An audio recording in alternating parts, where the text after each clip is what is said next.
Beautiful right now, cloudless, kind of reminiscent of that day 10 years ago. As Lori said at the top of the hour, our reporters were at Ground Zero bringing you all the latest as it happened. They watched as the buildings burned and then collapsed. And they were also doing their jobs, and like so many others, what happened that day, what they saw, what they heard, haunts them. They sat down for a candid conversation with Eyewitness News anchor Sade Benoit. Sade.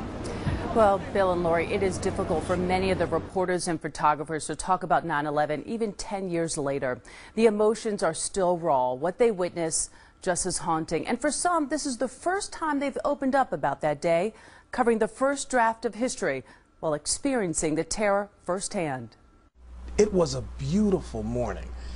The sun came up, the sky was crystal clear blue, and we had even commented on how beautiful that day was. And then I remember the ride down there, listening to the radio and hearing that they thought it was a plane. And you looked outside and it was like the bluest, clearest day ever, it seemed. And I just thought to myself, how is that possible? I can specifically remember the ride down there. What we saw, buzzing through traffic, eating red lights on the way, and then arriving. And then all of a sudden you're in the middle of it. In the middle of it, in the middle of the horror. We came to within a block of the World Trade Center, and it just took my breath away, Sade. I could not believe what I was seeing. What images are those that are most haunting for you? The looks on the firefighters' faces that were going towards the Trade Center as we were walking away. The people that were covered in dust that left co-workers behind and knew co-workers wouldn't get out. People jumping. That's traumatic. It is. And I had to look at the footage to put together these pieces for 9/11, and you just sit in an edit room and you cry. I remember a wheel, a massive wheel, I guess a plane wheel, on the ground, and I don't think I could understand why that wheel was next to me. I just couldn't make sense of it. A photographer began making some shots of the buildings, and I did 2 takes on the stand-up. I did 1 take, and I wasn't happy with what I said. I thought, well, you know what, let's do another one. And I got into take 2, and just all of a sudden, the South Tower just collapsed. And I don't even want to talk about what we saw, Sade. It's very, very difficult 10 years later. Even 10 years later. Still raw. Yeah, it is. It's very, very hard for me. Take me to the moment when the towers come down. We heard, rumbling.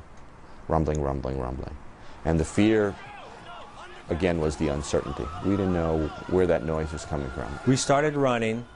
We didn't know what we were running from or to. We just started running like everybody else.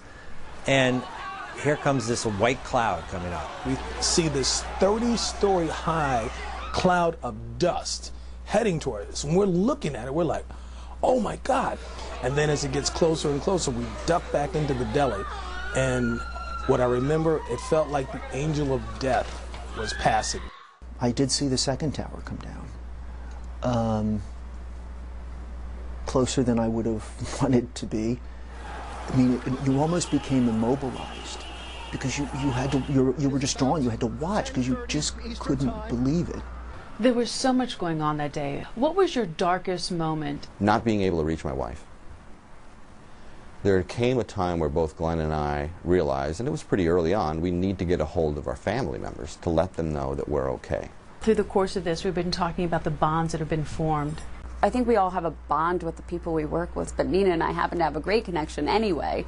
So seeing her there maybe just made me feel, okay, there are other people who are going to be here with me. We call each other every 9/11, and for the first 5 years we'd call each other and we were crying.